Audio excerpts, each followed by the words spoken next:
태조실록 14권 태조 7년 5월 3일 기유 두 번째 기사 1398년 홍무 31년 오랫동안 가물무로 운 우경을 흥북사에서 강설하게 하고 소나무가 말라 죽은 이유로서 재앙을 빌어 물리치는 법석을 연화사에서 베풀게 하였다. 태조실록 14권 태조 7년 5월 3일 기유 세 번째 기사 도당에 명하여 불이 났던 집에 띠를 차등이 있게 주도록 하였다. 태조실록 14권 태조 7년 5월 3일 기유 네 번째 기사 간관이 재변의 원인이 잦은 역사에 있음을 지적하다. 간관이 상언하였다. 경서의 하늘의 노여움을 공경하여 감히 즐거이 놀지 못하며 하늘의 위험을 두려워하여 이 시기에 보존해야 된다 하였사온데 삼가 보우니 근년 이후에는 수재와 한재가 서로 잇따라 발생하여 백성들이 그 직업을 잃고 굶주려 유망하는 사람이 잠없 많이 있게 되었습니다. 금년에 이르러 봄부터 여름이 다 가도록 늘 볕만 쪼이고 비는 오지 않으므로 천리 땅에 초목이 자라나지 않아서 이미 씨앗을 뿌릴 시기를 놓치고 또한 보리의 수확도 없게 되었으니 무릇 신민에게 있어서는 단식하지 않는 사람이 없습니다. 임금께서 마음속으로 매우 염려하시니 신에게 제사를 거행하지 않은 데가 없이 기도의 정성이 지극하였는데도 오히려 하늘의 뜻을 감동시키지 못하여 가뭄이 더욱 심하였고 전일에는 폭풍이 크게 일어나서 불이 번져 100여 가를 태우고 닭과 개에까지 화가 미치어 임금에게 공귀하는 창고에까지 이르게 되었으니 가뭄의 재앙이 극도에 달했으며 하늘의 재변을 내림이 컸던 것입니다.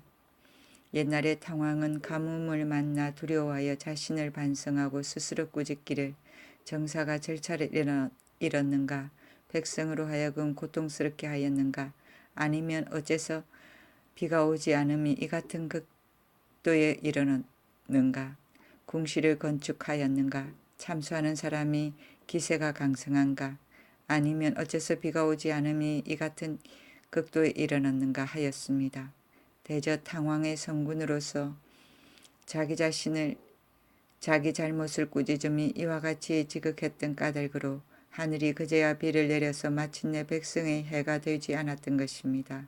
가만히 삼가 생각해 보건대 전하께서 왕위에 오르신 이후에도 해마다 역사를 일으켜 백성이 휴식하지 못하게 되니 전하께서 그 폐단을 염려하여 다만 공장과 놀고 있는 사람과 중들로 하여금 양식을 공급하여 복역하게 하였습니다.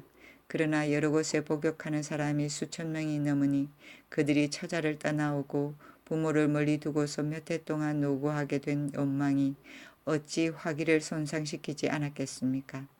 사람의 말은 장차 만세의 터전을 세우게 되니 구구한 작은 폐단은 염려할 것이 없다고 하지만은 신의 생각으로는 만세의 터전을 반드시 한때 갑자기 성취시킬 수 없는 것입니다.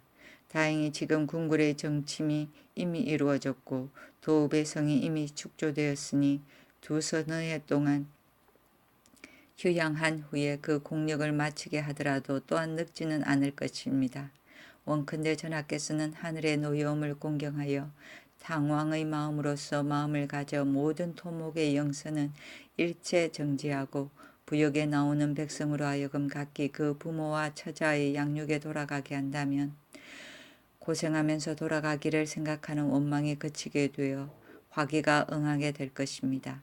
청하옵건대 궁궐조성 도감을 폐하고 그 사물을 성공감에 귀속시켜 명칭에 조차 실상을 책임지어 백성의 힘을 펴게 하소서. 임금이 명하여 도망한 중을 대신 선 사람과 처자가 있는 중 27명과 기술이 익숙하지 못한 공장 545명을 놓아 보내게 하였다.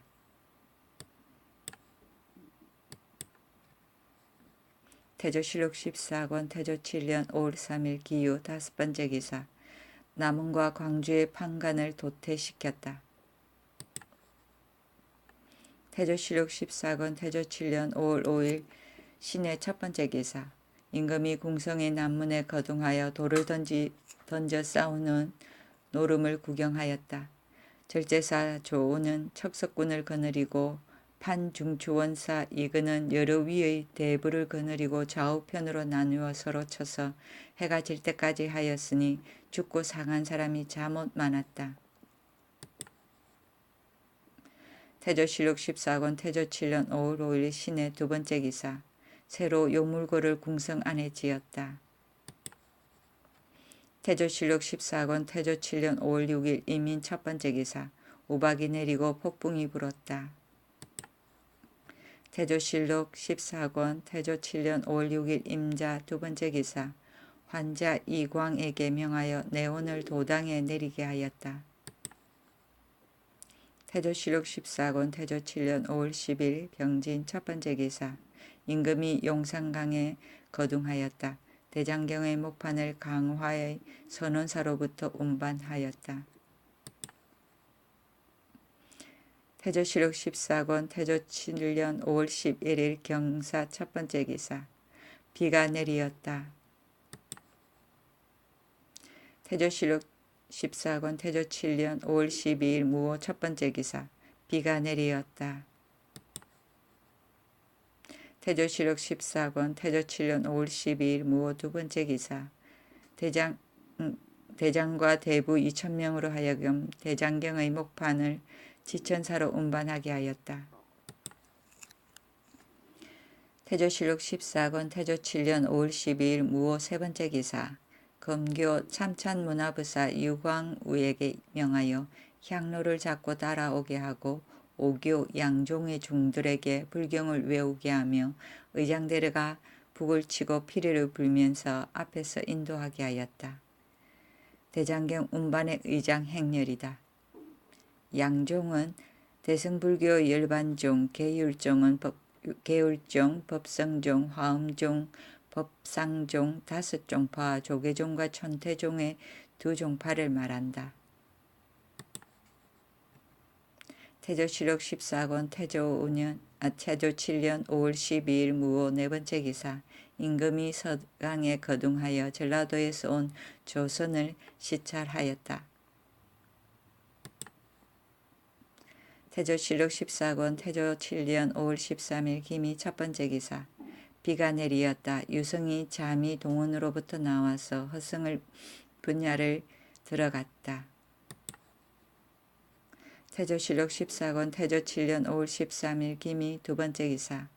경기 좌도와 충청도 주군으로 하여금 시기에 맞추어 도성을 보완하게 하니 성의 둘레가 9,760보가 조금 넘었다.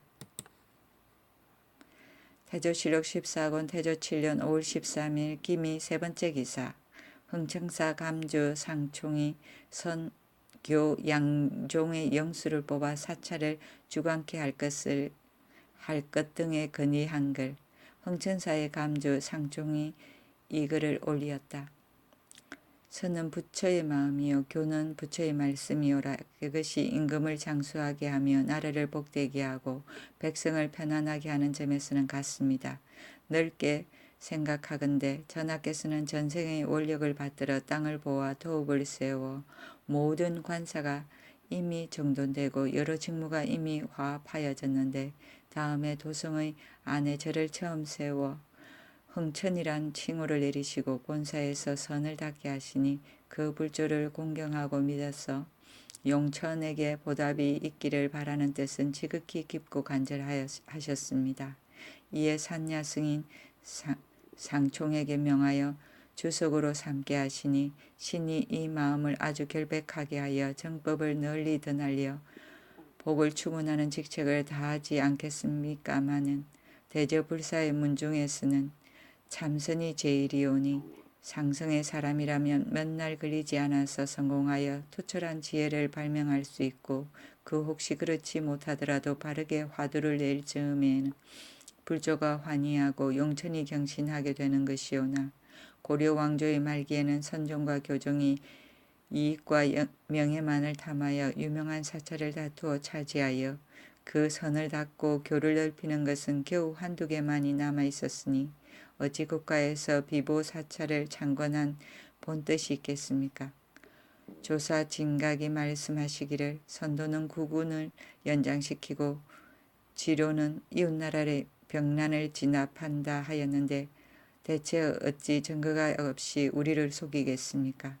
원컨대 전하께서는 지금부터 선종과 교정 중에서 도덕과 재행이 영수가 될 만한 사람을 가려서 서울과 지방의 유명한 사찰을 주관하게 하되 선을 맡은 사람에게는 선을 설명하면서 불자를 잡게 하고 교를 주관한 사람에게는 경을 강하고 유를 설명하여 그 후진들로 하여금 선종은 전등록의 염송을, 교정은 경률의 논소를 저를 따라 강습시켜 세월이 오래가면 뛰어난 인물과 등망이 높은 인물이 어느 절에도 없는 데가 없을 것입니다.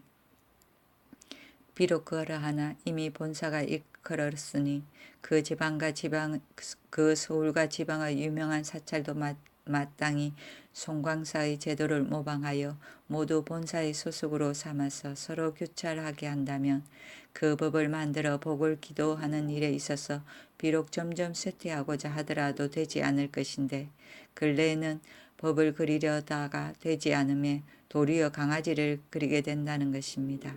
신이 삼가 살펴보건대 송광사의 조사인 보조의 남긴 제도를 강하여 이를 시행하고 기록하여 일정한 법으로 삼고 또한 중의 무리들로 하여금 조석으로 감아 수련하게 한다면 위로는 전하께서는 불도를 세상에 널리 펴게 한 은혜를 보답받을 것이오니 삼가 바라옵건대 중앙과 지방에 반포하여 영구한 세대에 전하게 한다면 어찌 대단히 국가에 이롭지 않겠습니까? 임금이 그대로 따랐다. 불조는 석가모니요 용처는 불가에서 말하는 천룡팔부, 천룡팔부는 불법을 수호하는 신장들로서 천, 용, 야차, 아수라, 가루라, 건달파, 긴나라, 마우가라이고 진가 고려족 고종 때의 중해심을 말하고 지로는 용수보살이 지은 대지도론을 말한다. 마하반야라 밀경을 자세히 풀이한 것으로 구마라습이 번역하였다.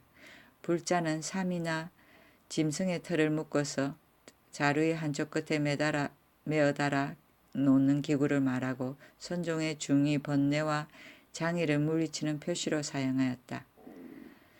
전등록은 송나라 진종 경덕 원년에 고성 도원이 저술한 불서로 석가 이래의 역대 법맥과 그 법어를 수록한 것이다. 경률은 교리를 주로 하는 불타의 설법을 결집한 경장과 교단이 지켜야 할 계율을 결집한 율장이고 송광사는 전라남도 성주군 송광면에 있는 절이고 신라 말기에 해린 선사가 창건하고 고려 명종 때 보조국사가 크게 중창하였다.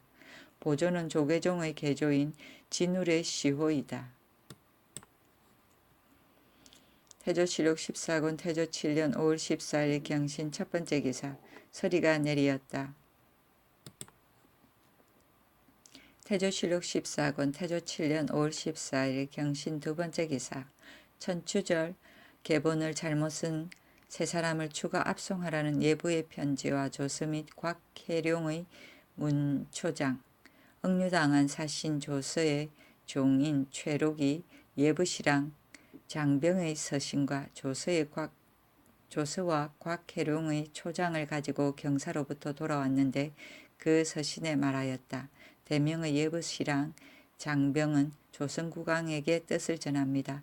지난번 우리 지종께서 보일에 올라 건부를 잡아 중국을 통일하고 원나라를 대신하여 임금이 되었으니 이로 말미암아 사신을 보내어 사이의 나라에 빨리 알렸던 것입니다. 그런 까닭으로 고려국왕이 즉시 사신을 보내어 이웃나라와 서로 화목하는 교제를 맺게 했으니 비록 신하라 이끌고 들어와 조공한다 하지만은 실상은 화친하기를 청하여 사만의 백성을 편안하게 하려고 했던 것입니다. 그러나 우리 황제께서는 하늘의 명령을 받들어 백성들을 편안하게 하려고 했던 것입니다. 하늘의 명령을 받들어 백성을 위안하게 되니 어찌 즐거이 군대로서 천하의 강함을 보이겠습니까? 고려국왕에게 유시하기를 변방에 혼란을 발생시키지 말라 하였습니다. 그 후에 간절히 예의와 상언을 준수 시행하겠다고 청하므로 우리 황제께서는 거듭 유시하기를 예의는 본디 풍속대로 따라하고 법은 예전에 시행하던 전장을 지켜라고 한 지가 지금 수십 년이나 되었는데 처음부터 지금에 이르기까지 변방의 혼란을 발생하지 말도록 간절히 경계하고 일찍이 군대가 그대 나라보다 강한 것으로서 강제로 약속시키지는 아니했던 것입니다. 지금의 왕은 전대의 왕인 왕씨를 대신하여 백성에게 왕노릇을 하여 임금이 된 지가 또 몇 해가 되었는데 그 변방의 혼란을 발생시키지 말라는 유시를 왕께서는 일찍이 자세히 들으셨는지 미심하옵니다. 비록 그러하나 왕이 즉위한 이후로 사이가 좋지 않은 말과 변방을 소란시키는 혼란으로서 불화의 원인을 만들어 입궁하는 사자로서 가칭하고자 우리의 변방 관수를 몰래 달래고 제물로서 우리의 무지한 관원에게 뇌물을 쓴다는 말을 이미 들었는데 이로써 미뤄본다면 한수, 당, 요, 금, 원나라 등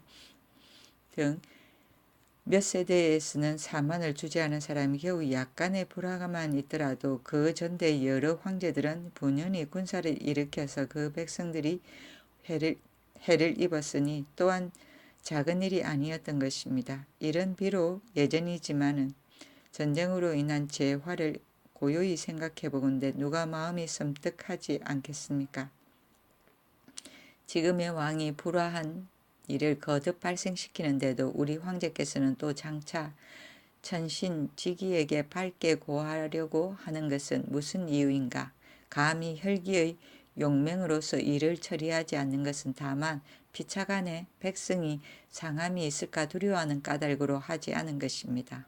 하물며 옛날 사람은 영을 보고하고 문사를 진술하였는데 화목에 따르지 않는 사람에게도 오히려 먼 지방을 정벌하는 데는 감히 군사를 동원하지 않았습니다. 그런데 지금 왕은 자주 우리 조정에 변방의 혼란을 발생시켰으므로 우리 황제께서는 변방 혼란의 근심으로 인하여 이미 사자를 보내 해악과 산천에 한 차례 제사를 지내 고하게 하였습니다. 저 나라의 어민이 돌아가서 이미 왕에게 알게 하였는데도 지금 왕은 사람과 신도 모두 두려워하지 않습니다. 이로써 예전에 우리 남의 나라를 찬탈한 것으로서 기특한 일로 여겨 천명이 있음을 두려워하지도 아니하고 오로지 속임수로서 정상으로 여기는데 중국이 그대의 사만의 나라와 매우 가까우니 이륜의 도리가 조금이라도 틀린 점이 있다면 어찌 책망하지 않는 예절이 있겠습니까?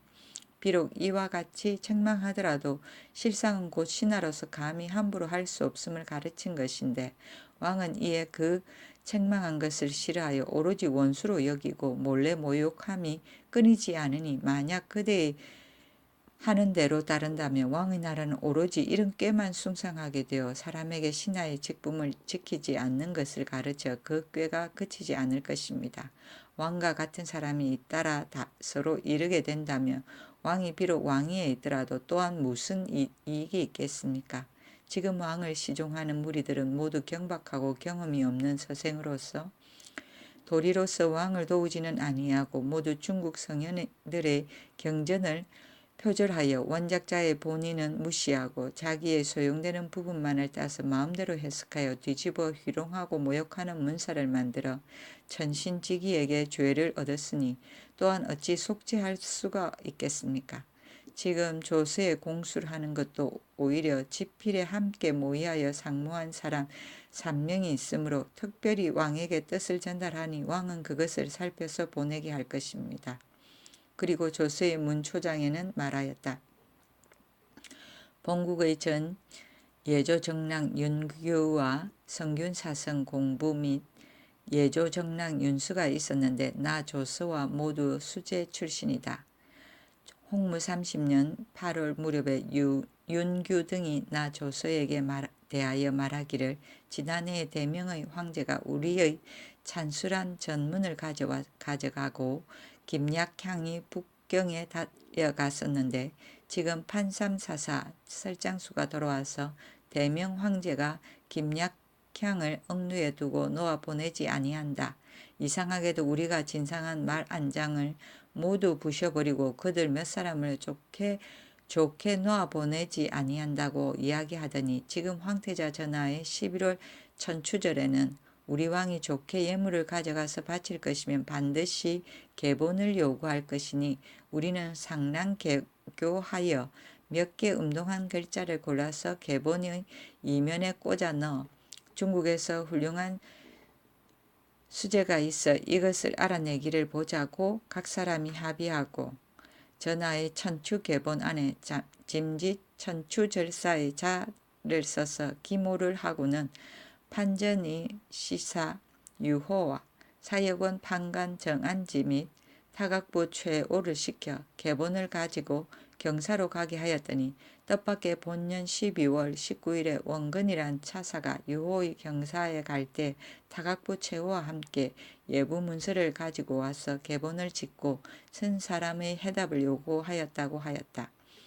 그 당시 같이 상의하여 계본을 지어 기묘한 사람으로서 윤규, 공부, 윤수가 왕과 원근의 앞에서 사유의 전말을 알려야 할 것이지만 그러나 이것은 모두 네 사람이 상의해서 짓고 서는 중간에 모든 것이 이 조서가 부장해서 한 것이기 때문에 왕은 본을 25일에 이르러 사역 원사 곽혜룡을 불러서 나 조서를 압송한 것이다.